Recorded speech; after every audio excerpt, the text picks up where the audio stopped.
Not access Citi TV on your television. Citi TV can be accessed on a free-to-air digital box like the Go TV and Star Times box. Citi TV, it's your world.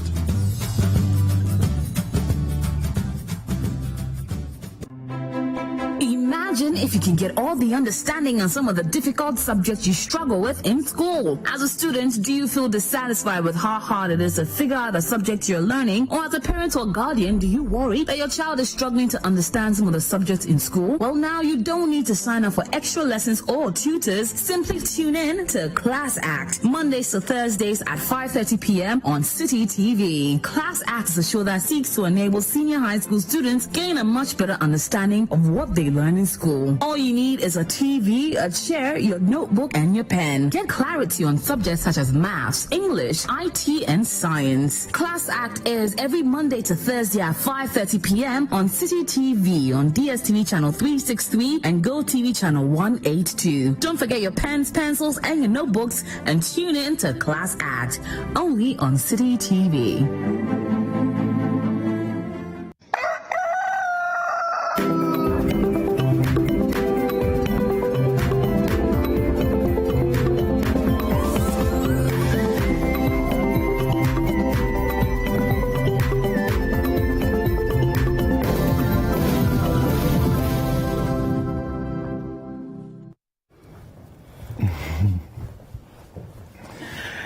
Good morning. Yes, and welcome to Breakfast Daily.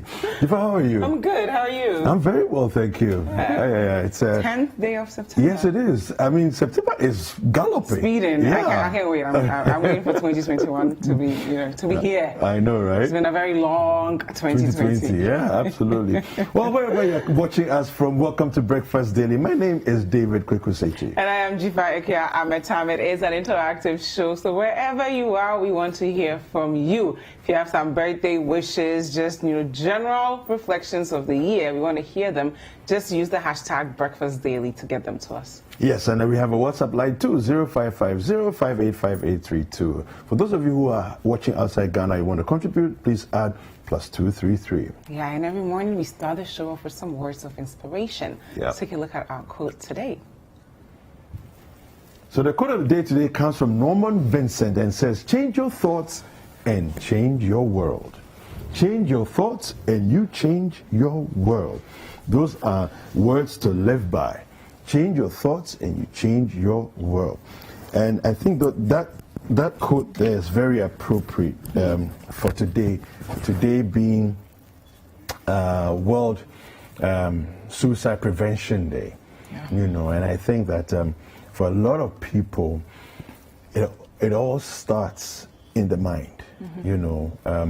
At a point where feelings of I don't want to do this anymore, feelings of I can't continue, feelings of exasperation, frustration, feeling, different things lead into the state of being depressed and all that, and wanting to give up, and I think that it's words to live by, change your thoughts and change your world. Of course, it's not as easy as, clicking a finger. But I think that it's something for all of us to bear in mind, that if the way we think eventually is going to affect the way we see the world, and then how we engage with the world. Yeah. And I also think, especially as parents and people within the community, sometimes we underestimate the impact our actions have on the way teenagers see themselves and think of themselves. So if you have a 12-year-old daughter or 12-year-old I have a 12-year-old son, you see, yeah. and from childhood, you keep telling this child, yeah. you're fat, you're dumb, you're yeah. stupid. Yeah. Maybe it's not true, but if you say it long enough, they'll believe it. The child will no longer need you to tell them that. Yeah. In their teenage years, maybe they're out of the house, they're in boarding school, they'll be telling themselves that. Then they have low self-esteem. Then they begin to compare themselves with other people, feel as though they're the only person in the whole world going through this. Yes. And then they are pushed to attempt to commit suicide. Yeah. And then when it happens, we are not even empathetic enough to notice that this child is crying out for help. We go in to, make the child feel worse. Yeah. How dare you try to embarrass the family by attempting to do this? Yeah. How dare you, at the time when they need us to just hold them and hug them and listen to them, we are not there. Yeah. So I think today is really an important day for parents to sit their teenagers down and have a very sincere conversation with them. No, I think this is one of those conversations that the parents are central to the conversation, but the tribe generally around each individual is equally critical, in the conversation, because it's always about the responses and the feedback that we give to the person who's struggling, who's going through that difficult patch, who's going through that place where they feel as if they're alone and nobody understands what they're going through. Anytime people feel that way, if they don't have anyone to turn to for them to be able to have their pain soothed and their voices heard, they may give up. And for me, I think that one of the biggest conversations that we need to have in this country is about the fact that it's a crime to attempt suicide. It's a crime. And that, to me, that is so 19th century. We can't have that in modern day Ghana. That it's a crime to attempt suicide and it's a crime to abet suicide. I think it's important for us to understand that the challenges that we go through mentally are as real as the challenges we go through physically. You will not criminalize cholera or diarrhea. Why would you criminalize suicide? Because cholera kills, diarrhea kills, if it's not managed properly. So those who made it criminal clearly didn't have the wealth of understanding that we do today. And so they did it within their limited knowledge. But today in modern Ghana, and we have a case where I think there's an article, I would like to read that. The MPs were divided in Parliament. Okay, and I read the article and I was like, how on earth is that even a place for modern Ghana? Who are we? Who are these Ghanaians who don't understand that when somebody wants to take their life, they are in pain. That's why they want to take their life. Life, I mean, in pidgin parlance, life they be. I mean, how on earth do you want to take your life? The person must be in so much pain. And because the pain is not necessarily physical, doesn't mean it doesn't exist. It's real. And we need to do better as a people. Let me read this article quickly. I won't read the entire thing. It's an article that was published on citinewsroom.com on the 2nd of November 2019. MPs divided on criminalizing suicide. And the story here says the members of parliament on Friday were divided in opinion on the issue of decriminalizing suicide. The House debated the matter following a statement from a member of parliament for Joaboso, Kwabena Menta Akando, and read by Dr. Clement Apak. While some believe such behavior should be treated as a psychological issue, others believe it must be punished as a crime. Below are some of the opinions of the matter on the floor of Parliament. So I'm going to read one or two of them. The best sociologically researched paper on suicide is that of Duncan, 1897, where he sought to establish a relationship between social factors and suicide. And in his writing, he described 3 types of suicide, and therefore, in reading about it, we need to understand in each of these individual cases, what is the motivation to cause suicide, and we need to understand why under Ghanaian law suicide has been criminalized. I support that it should be criminalize is one MP's opinion. Another one said, a lot of people are trying to take their lives, and for that matter, it's increasing, so we need to not just sweep it under the carpet. If we sweep it under the carpet, it will not help our nation. So these were some comments on the floor of Parliament at the time. Yeah, and the article goes on to talk about Section 57 of the Criminal Offence Act 1960, indicating that a person who attempts to commit suicide commits a misdemeanor, while anybody who abets the committing of suicide by any person is guilty of first-degree felony.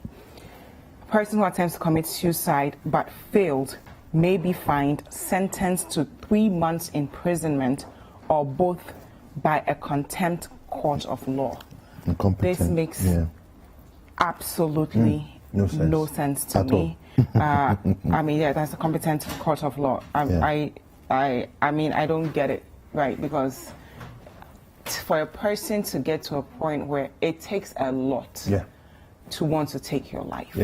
So when you get to that point, it means you have absolutely nothing to hold on to. You have nothing to lose. When you get to that point where you begin to fantasize about just putting an end to it all, it means you need professional help. You need psychologists to help you come back. It's like being in the deepest part of the ocean and you're drowning, and you are looking for someone to just throw that lifeline to you and bring you back onto that shore. That person has to be able to be emotionally intelligent enough to tell you why where you are is not good, and coming back, you may think that there's nothing good, but there are other things that you need to look forward to. But when you are in a society that treats you as though you are a criminal, when you are already down, it makes it even worse. And not everyone will be able to heal from that period, because it's mental illness. You are not stuck with it for life. It's a period that you're going to go through. If you have the right people around you, you will get through it, and you will begin to rebuild your life little by little. But if you have toxic people around you, toxic lawmakers, toxic laws in the society you find yourself, then you'll probably be stuck there for a very long time. And this is human capital that could have been invested in the development of the nation that we are missing out on because we are too ignorant to even appreciate what the person is going through. So I think we need to start by changing our perception of suicide. We can't be so selfish to a point where we think somebody battling with mental illness is about us. And this is to the family members, the friends, the neighbors. Before we even get to the point of lawmakers, we all need to advocate for people around us who are battling with mental illness. You know, and the World Health Organization actually stated that every 40 seconds, somebody dies of suicide. Somebody commits suicide successfully. Every 40 seconds around the world. Okay, think about that. It means that as we've been on air, okay, we've been on air for the last 18 minutes. In the 18 minutes, at least 20 people have committed suicide successfully. Okay, and it says that 25 other people every 40 seconds are attempting it. They may not be successful, but they are attempting it. It's a very grievous problem that we find.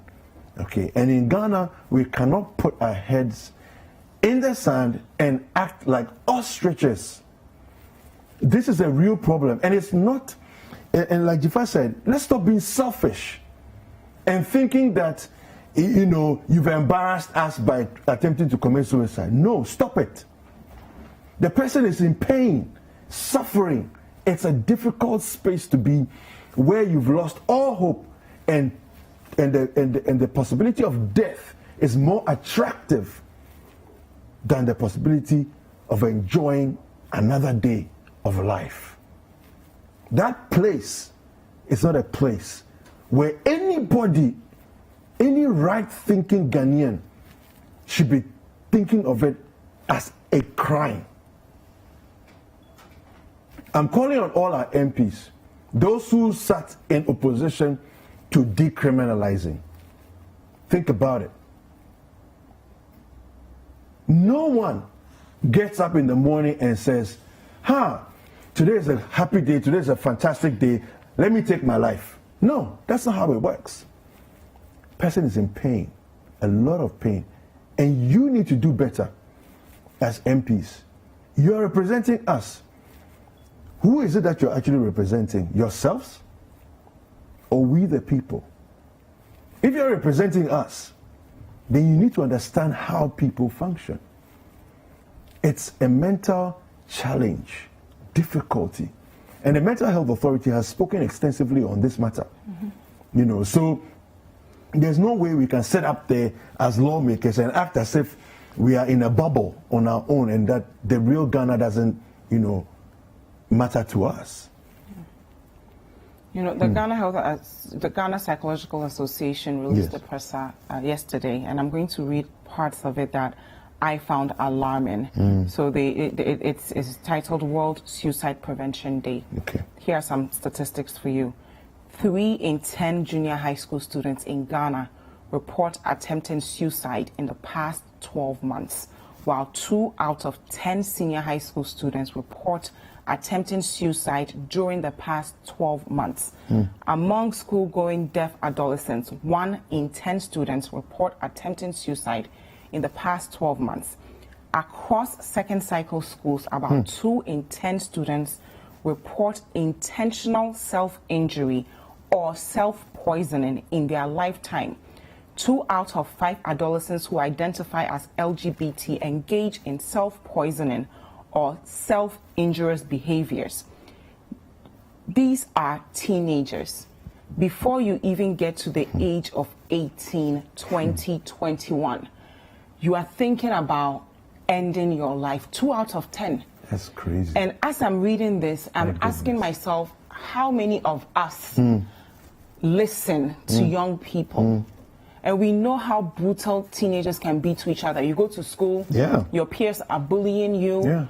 You don't have any safe haven to say, please listen to me. I spoke to Dr. Hobson a few years ago, and he told me, he's a psychologist, he was speaking to a child who attempted to commit suicide. And he said, because adults don't even look at me. They don't even pay attention to me. They don't talk to me. They talk at me. You know, so as our children are growing older, they are going through these stages of their life. We are completely absent because we are not even paying enough attention to say, why is this child not being as bubbly as she used to be? Why is he not jumping about, acting crazy the way he normally used to be?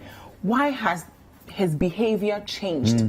That is the time to sit that child down and ask, what's going on? But we don't do that. And these children will grow up as adults and live with these wounds for the rest of their lives because we just failed to pay attention. Yeah, and I think that in addition to paying attention, Jaffa, it's important for us to actually be empathetic. Don't just say what's going on with you and have a judgmental attitude, because that's a lot of what people do. There's a lot of judgmental attitudes that we have towards children, and it's like, we are kwalaboni, you're a bad child, and these kind of things that we say to children, we should stop it. Okay, it's high time that as a society we evolve into people that have heightened emotional intelligence. It's so critical. I mean, for me, it's a frustration that I feel, and we have some messages from you coming in. Let me just read a couple of them right now. Kwiku says, hello, when I was a little boy, I always wanted to kill myself. Why? Because I was very brilliant, but it got to a time I was extremely poor. Okay, then he says, the second thing was that every time he did something, it was wrong. It's like he could never do anything right. I know how that feels. Anything you do, whether it's right or wrong, it's judged as wrong. It's like you can't take a right step. Another message here comes and says, good morning to you guys. More people will commit suicide in this country because both NDC and NPP have neglected those who voted them into power. Let's bring equity to all. Today we can't compare ourselves to countries like Ivory Coast in terms of development. Okay, I think that for me, the takeaway from here is let's bring equity to all. I think it's so important for us to focus on that. Okay, and let's focus on people who are in pain and suffering. Mental illness is not a joke. Mental illness is not a walk in the park. It's not something we can brush aside. As much as we take malaria seriously, we take meningitis seriously, we take COVID-19 seriously, we can't afford to treat mental illness, all forms of mental illness, with any less seriousness. If we are serious as a people, we can't afford it. And I'm particularly passionate about children, because most of my friends who attempted to commit suicide did so when they were late teenagers, so when they were just getting out of uni. And what triggered it was very traumatic experiences they went through as children that they had repressed. And then something randomly happens, and then it starts flooding back. And you have nobody to talk to, but thankfully they found themselves in an environment where you have access to a therapist, you have access to a psychologist, you have access to medication to help you heal from that. We are in a society where we think children will forget. So let me abuse this child. Let me neglect the child. Let me ignore the child. Let me pretend that the child does not exist. And we are banking on the fact that they are children and they will forget. And the beautiful thing about nature is God has a way of protecting children, so they will forget it. They won't even, they will repress it. They won't even understand. It's a way for them to escape. Protect but later on in their life, 10, 15 years after it has happened, something will trigger it. It will all come back, and they will begin to question the adults around them, not only the person who harmed them, but every single person who did absolutely nothing. Because now they are adults, they know better, and they're asking themselves, if I met a child going through this, would I sit back and do absolutely nothing? No. So why didn't these adults protect me when I was going through this? So I find these statistics very alarming. 2 out of 10 children in junior high school, and really pay a critical attention to the children. I had an experience recently where a pastor friend spoke to me and said, the parent of a child, the child was living with one of the parents, and the child reached out to the pastor and said they had actually considered committing suicide. Guess how old the child was? 10. Wow. They had considered it and actually made attempts. And so the issue was that the pastor was like, what's the challenge? He said, there's too much pressure to succeed. Think about it. It's like, if I get 97, question that comes is, why didn't you get 100? If I come second, question, why didn't you come first? Well, how about just being happy that a child got 97%? Because 97% is just a few people in the world who get 97%. So this whole thing, and you see, I think that a lot of parents want to live their imagined successful lives that they didn't live through their children, and push them sometimes to the brink of the end. Well, we have a psychologist who will be joining us later on to talk to us about dealing with anxiety and depression. So if you're going through it, don't worry. We will go through it, and just send your questions in. If you want to be anonymous, you can just send it in. Don't mention your name. We'll ask the questions on your behalf. But this is Breakfast Daily on Citi TV. My name is Jipa Yukia Ameta. News review is up next, and I'm David Kwekwesechi. We'll be right back.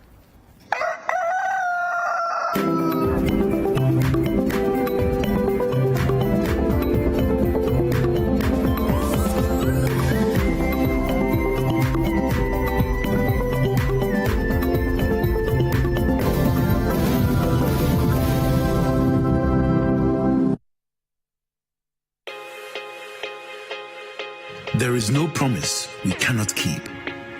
There is no commitment we cannot honor. There is no delivery we cannot guarantee. There is only one Bethel Logistics Company Limited, a licensed international freight forwarding and clearing agent, a trusted global brand with an extensive network for the movement of air freight and ocean freight worldwide. We are the trusted name for road freight into Western and Northern Africa. We are fully accredited by Ghana Customs and Excise. We cater for all your freight forwarding, customs clearing and forwarding, cross trades, inland transportation, internal cargo tracking systems, customer freight costing and consultancy, cold chain logistics management, logistics and warehousing, quality inspection, and much more. In Accra, Tema, and Takrady, we are always available to ensure easy movement of cargo countrywide. Call us on 0204 528 900 or 0244 707 859. Email info@bethellogistics.com. Locate us in Accra at North Ridge, adjacent Accra Girls High School, or in Tema at Community 4, or in Takrady on the second floor of the GCB building. Website bethellogistics.com. Bethelog, experts in shipping logistics. Pepsodent introduces charcoal and lemon essence. The unique combination of natural essences whitens teeth naturally for you and family, because every smile matters.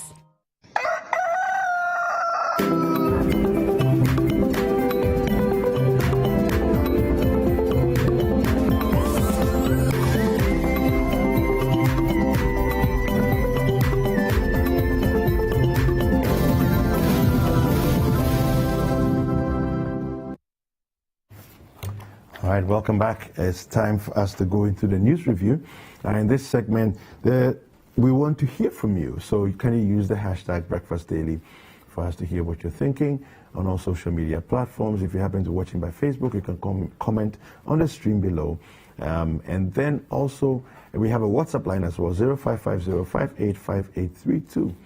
You can send us messages for us to hear what you're thinking as we go through the show. I will introduce my guest to you shortly, but I want to first of all go through the headlines of the dailies that we have.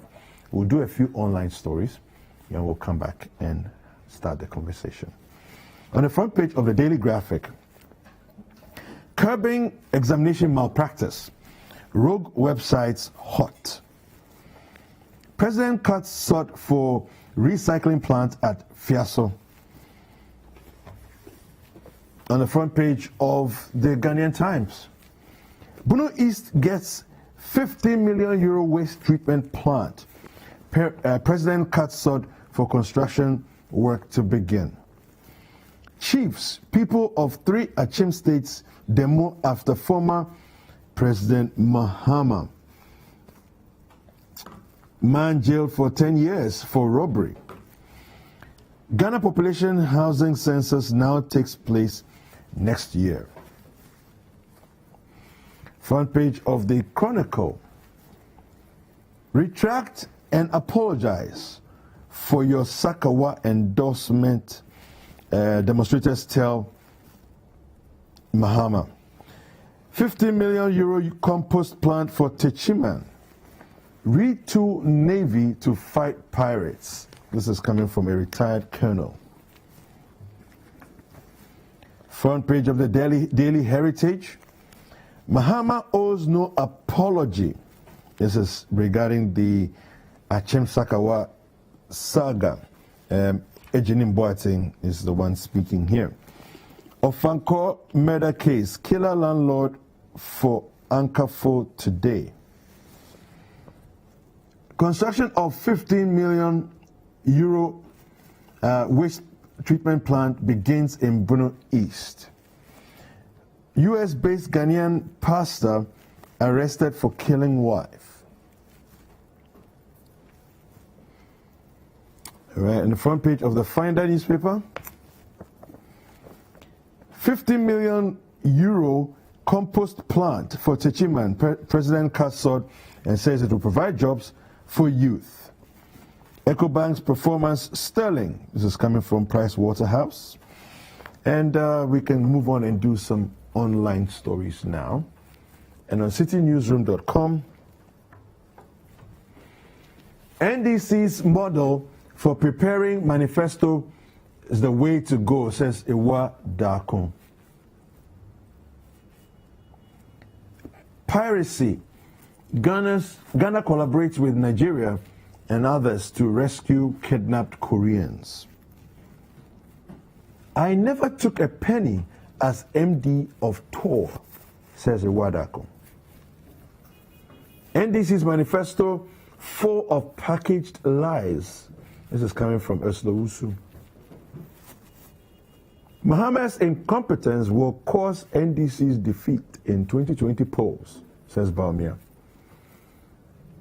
And on citybusinessnews.com, shop owners at Accra Mall demand reduction in high rent charges. We are confident of Nanado's ECOWAS appointment. Nanado's ECOWAS appointment will help address trade disagreements, says Guta.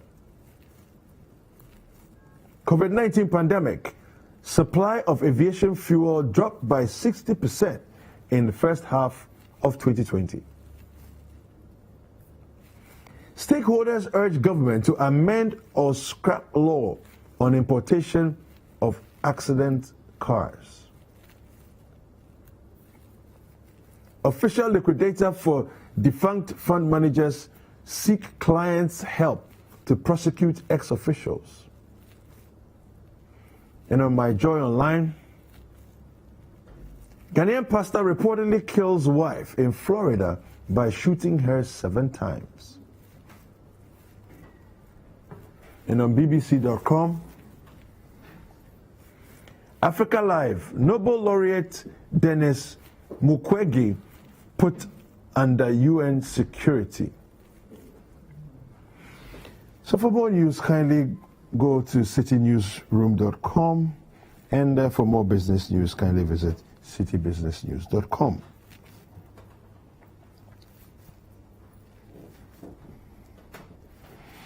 All right, so we'll begin the conversation this morning. My guests are here in studio. Let me introduce the first one to you. Mr. Pesa White is the former executive director of the National Service Secretariat. Good morning. Good morning. How are you? Very well, thank you. Fantastic. It's good to have you here. My pleasure, any time. Yeah. Dr. Pesa White, so how have you been as the election season is rearing and getting hotter and hotter? How are things going for you? Well, good morning to your viewers and good morning, Ghana. I have been busy working as we are all expected to do to ensure that we return the NDC to the reins of government. And of course, I have also been very busy doing some other things in relation to my professional work at the University of Ghana as well. Yeah. All right, super. Yeah, we'll come back and continue the conversation. So let me introduce my other guest to you as well. So my other guest is Richard Asante-Yeboah. He's the government spokesperson on infrastructure. Good morning. Good morning. How are you? By the grace of God, we are holding on to faith. Yeah. And I think God has been good to all of us. And so we continuously be grateful to Him. Okay. Feeling positive and upbeat about extremely positive about the kind of things that are yet to come. Because obviously, in life, if you cultivate the right seed, you have it positive results. So based on what we've done, the sort of cultivation that we've done, the sort of nurturing that we've done, the sort of energies and effort that have been put in there, we do believe that Ghanaians are really excited to see the fruits of Nana Dankwa Akufo-Addo across the length and breadth of the country. And I think that gives us a lot of joy running into the next election, that indeed victory awaits us come 7 December. All right, okay. That says Richard Asante-Yeboah.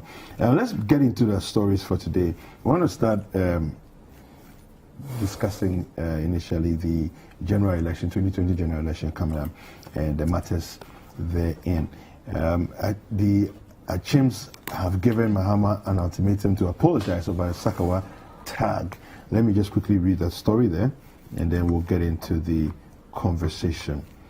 So, the story on citynewsroom.com says, Achims give Mahama 1 week ultimatum to apologize over Sakawa, Achim Sakawa in quotes, tag. Okay, the story here says, the chiefs and people of Achim Ebuakwa, Achim Kotoku, and Achim Bosome have issued an ultimatum to the flag bearer of the National Democratic Congress, John Dramani Mahama, to retract and apologize to Achims for the Achim Sakawa boys tag. Without an apology, they have threatened to ban the NDC from campaigning on any Achim land. According to the chiefs and people who gathered to demonstrate at Asamankasi today, September 9th, 2020, ethnocentric statements from the NDC and its leaders have a tendency to plunge the nation into chaos, if not condemned by all Ghanaians. The demonstration, which brought together some chiefs and parliamentary candidates of the MPP, was organized by a group called Concerned Citizens of Achiman.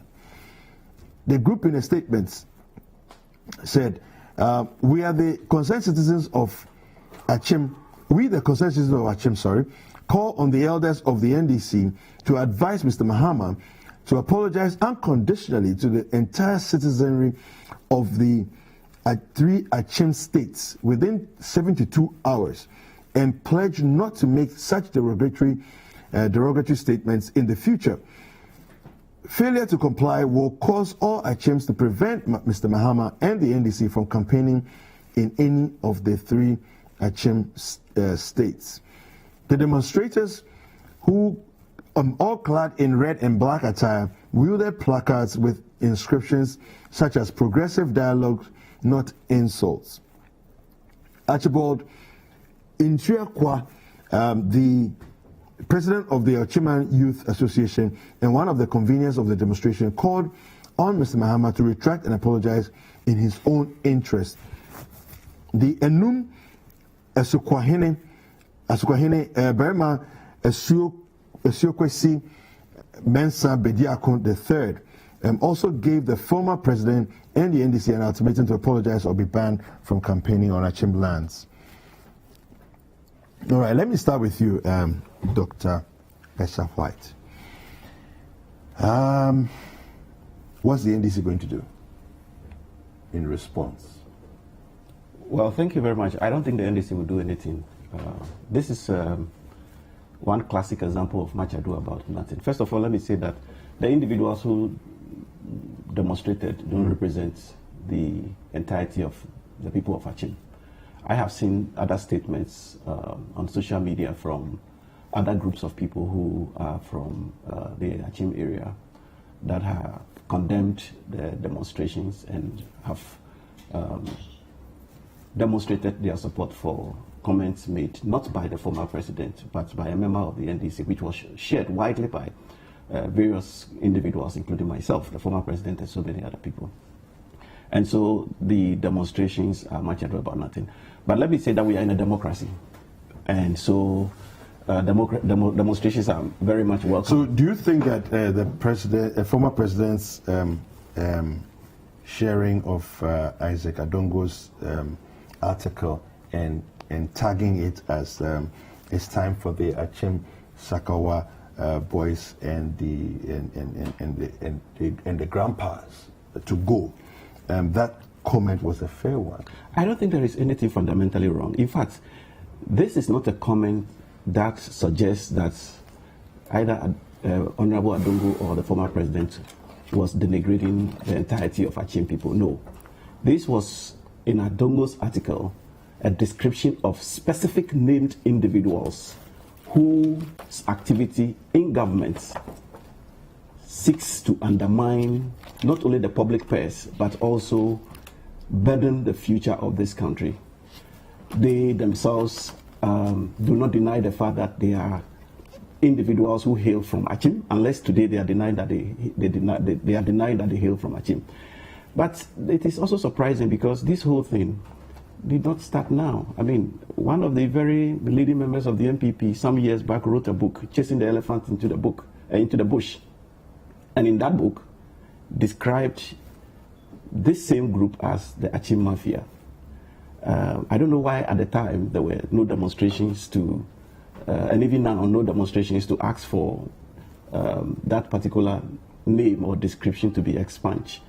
But be that as it may, I don't think for a moment that what is happening actually reflects the dignity, honor, and respect that comes with people from the Achim area, and for that matter, people from other parts of the country as well. I think that this is a few groups of people who are being manipulated by those who control the public purse to, as it were, divert attention from the otherwise very successful and well-received NDC's manifesto. And that is not going to be achieved. We will continue to focus, as both our flag bearer and the running mate have consistently said, Ghana belongs to all who live in it. And Ghana will continue to belong to all who live in it. Nobody is more Ghanaian than another person. Every Ghanaian, irrespective of your ethnic background, irrespective of your socioeconomic background, irrespective of your educational background, have equal stake, equal right. And so I am a little bit concerned when ethnic groups feel that they can issue ultimatums and ask individuals, particularly presidential candidates, not to step into their territory. This country belongs to Ghana. Yeah, and everybody has a right to do anyway. Don't you also feel that they have a right to feel aggrieved? Because it's not a flattering comment to make. It is. Are they part of the mafia? Are they part of the Sakawa? Those demonstrating, are they endorsing that they are Sakawa? Because the comment did not say all Achims are Sakawa. The comment actually was that it was addressing specific people. Some individuals. So if you know that you are not a party to those individuals, why do you feel aggrieved? It is normal for human beings to feel aggrieved, but your grievousness must be justified. This is completely manipulation, political manipulation, or manipulation to achieve a political end, and it will fall flat. Look, between today and tomorrow, it is dead news. Why? Because we are focusing on the things that matter to Ghanaians. We are focusing on making education better. We are focusing on making healthcare better. We are focusing on making sure that infrastructure returns to its place of pride as a way of making sure that Ghanaians and Ghanaian businesses have the best that they need or they deserve. And so we will not take the bait. In fact, it's an invitation we will refuse to honor, that we should start a conversation that seeks to undermine the very essence of nation building, inclusion, and collectiveness in this country. There has been an incident previously where a member of the party made a comment which truly was a fact in history, a comment about the fact that former President Mahama led the process to bring water to some parts of the Achim area. And in that comment, the individual used an analogy, and some individuals again from within Achim said they were aggrieved, and the party took steps to go there and have a dialogue. And I think that that is now beginning to become like, well, to come here and then we will bully them around. We don't subscribe to that kind of conversation. Let me tell you what, more than 70-80% of people in Achim do not support the demonstration. I am very much aware, based on my conversations with people in Asamankese, that the individuals who were there yesterday were party members who were bussed from across the various communities to the place to sow up numbers and to demonstrate. Okay. This is what should not be allowed to happen in this country. All right, thank you very much. Let me come to you, Richard. So you've heard what Dr. White is saying. It's much ado about nothing, really. Why is the MPP not calming the members in the Achim areas? I would want to specifically disagree with my brother on the unprincipled path that he's taking, and also would want to indicate that the NDC, this is the stock in trade in terms of running insult and insinuations on ethnic groups. That has been their modus operandi in terms of how they do their politics. They always turn themselves into tribal merchants when it gets to political in the senior. On what basis are you saying this? And there are a good number of reasons, just to create divisiveness, just to shape up sentiments across their base, and also to energize their base, and to sort of create the impression that. What's your basis for this? And I'm going to list them. Don't worry. I mean, you give me some few minutes, and I'll do that. I mean, you ask certain salient questions that my brother made sure that he did not answer them, because I don't know whether he did not have the answers, or he thought that what he provided fit the conversation that we are having this morning. What is it that has become a topical issue, and what is it that these people from the Achim area are demanding? Obviously, all of us have names, right? So if I go to commit a crime, what do? You single me out and deal with me and make reference to me as an individual. Is that not the case? That is why names are given to people. You have no right in any point in communication to refer to where I come from, because you claim, or you think, or you purport that I might have done something that you disagree with. You do not make any reference to that. When you do that and you tag the group of people in that light, what it is that you are making reference to the entire people, because the people are equally members of a political party, they are members of churches, they belong to either, they might be lawyers or whatever, businessmen, so they belong to all kinds of associations. So how come you did not put them in that category, but you went to their core? Where they come from, where they hail from, where they have other tribes. Yeah, but in his defense, he says that. My brother, they cannot be any defense under the sun. He said that if you are not, you may be Achim, but if you're not Sakawa, then the time doesn't apply to you. Let me ask you a question. If you think that you are saying that you are referring to certain individuals, then it would be right for you to mention those individuals. So these people, you think they are Sakawa. But to bring a tribe into that discussion, what it is you are doing is that you are castigating, raining insult and insinuation on the entire group of people, and that has been the issue. Let me ask him, if he goes to describe his tribesmen, if Mr. Mahama goes to Bole to go and talk about an individual committing and say, oh, this Bole person, Bole people are Sakawa people, or these are Bole Sakawa people, would the people from Bole pop champagne for him because he did that description? Would they applaud him for such conduct? That's the issue we are talking about. That kind of divisive conduct, that is what we are all against. That's what people are condemning. When people are asking you to come and apologize or show some level of remorse, then what you go about saying is that I'm not going to do anything because what I said, it did not cause any harm. Really?